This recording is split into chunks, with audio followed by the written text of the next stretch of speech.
विद्यार्थी मित्रांनो, पहा सजीवांच्या गरजा हा विषय जर आपण लक्षात घेतला तर अन्न, वस्त्र, निवारा, त्याचबरोबर आरोग्य आणि शिक्षण या दोन महत्त्वाच्या गरजा मूलभूत गरजा म्हणून मानल्या जातात.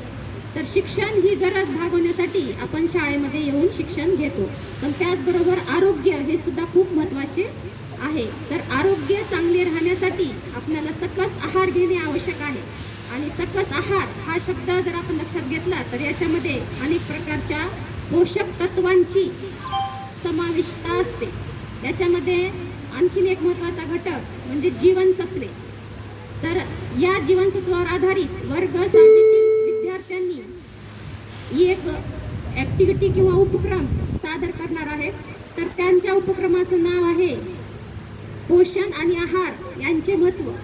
पोषण आणि आहार यांचे महत्त्व. तर सर्वांनी शांत बसून त्यांची माहिती ऐकायची आहे. कोणकोणते जीवनसत्व आहेत, ते आपल्याला कोणकोणत्या पदार्थातून मिळतात आणि समजा त्या जीवनसत्वाचा अभाव झाला किंवा ते जीवनसत्व आपल्या शरीराला कमी पडले तर आपल्याला कोणता आजार होऊ शकतो यासारखी माहिती आपल्याला या उपक्रमामध्ये ऐकायला मिळणार आहे. तर सुरू करूया आजचा उपक्रम पोषण आणि आहार यांचे महत्त्व.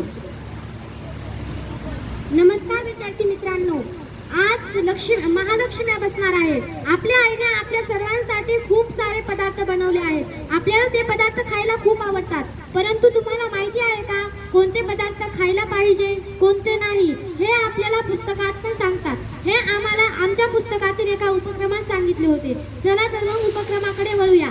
आजच्या उपक्रमाचे नाव आहे पोषण आणि आहार यांचे महत्त्व. सजीवांनी अन्न व पाणी घेऊन त्यांचा वाढ व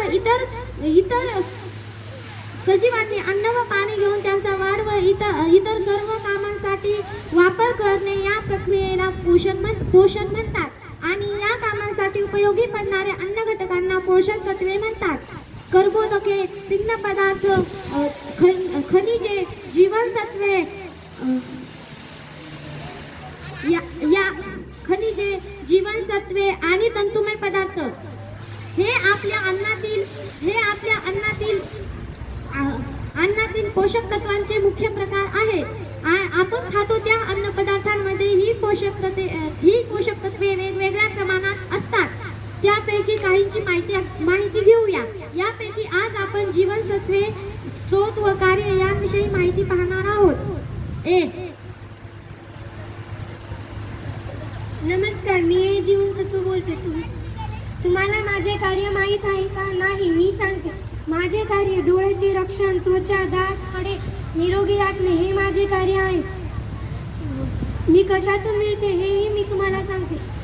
गांजर, दूध, लोणी, गडद हिरव्या पालेभाज्या, गडद पिवळी फळे यातून मी मिळते. माझ्या कमतरतेमुळे होणारे आजार, तांदळेपणा, कमी उजेडात पाहू न शकणे, झिरोडर्मा यासारखे.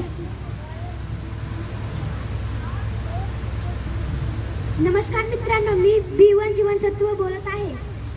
माझे कार्य तुम्हाला माहीत आहे का? चला तर मी सांगते. माझे कार्य चेतुतूंच्या व हृदयाच्या कार्यात नीट होण्यास मी मदत करतो. मित्रांनो, तुम्हाला माझे स्रोत माहीत आहेत का? माझे स्रोत दूध, मासे, मांस व कवच फळे, तंतुद्रव्ये हे सर्व माझे स्रोत आहेत. मित्रांनो, तुम्हाला माझे अभाज्य विकार माहीत आहेत का? माझे अभाज्य विकार म्हणजे अशक्तपणा, चेतुतूंचा आजार, कार्यक्षमता हे सर्व माझे अभाज्य विकार आहेत. धन्यवाद. नमस्कार विद्यार्थी मित्रांनो, तुम्हाला माहित आहे का मी कोण आहे? मी आहे B9 जीवनसत्व. तुम्हाला माहित आहे का माझे कार्य काय आहे? माझे कार्य शरीराची नीट वाढ करणे आहे. मी तुमच्यात कशी जाते? मी तुमच्यात गरड हिरव्या भाज्या, पपई व किवी यातून जाते.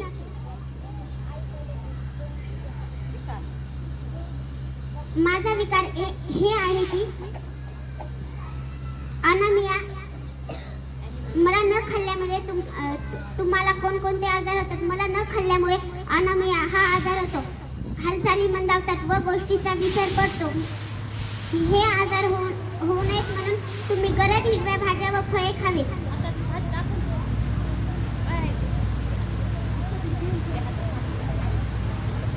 नमस्कार, मी B12 जीवनसत्व बोलतोय. माझे कार्य तुम्हाला माहिती का? नाही, मी सांगते. माझे कार्य शरीरातल्या लाल रक्तपेशी तयार करणे. मला मिळवण्यासाठी तुम्हाला पदार्थ आणि मांस खावे लागते. याच्या कमतरतेमुळे तुम्हाला कोणता रोग होऊ शकतो तुम्हाला माहिती का? मी सांगते. याच्या कमतरतेमुळे तुम्हाला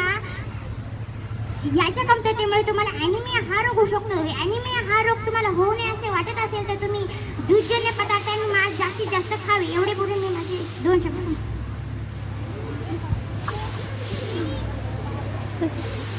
नमस्कार मित्रांनो, मी सी जीवन सकाळ.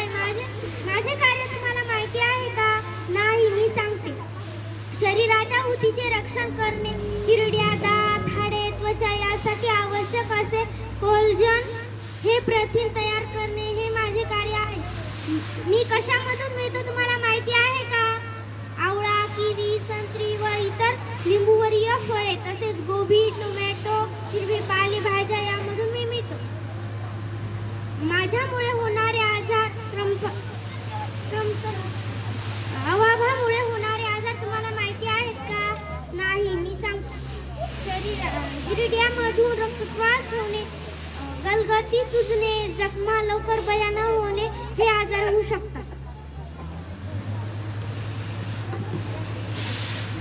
नमस्कार विद्यार्थी मित्रांनो, मी डी जीवनसत्व.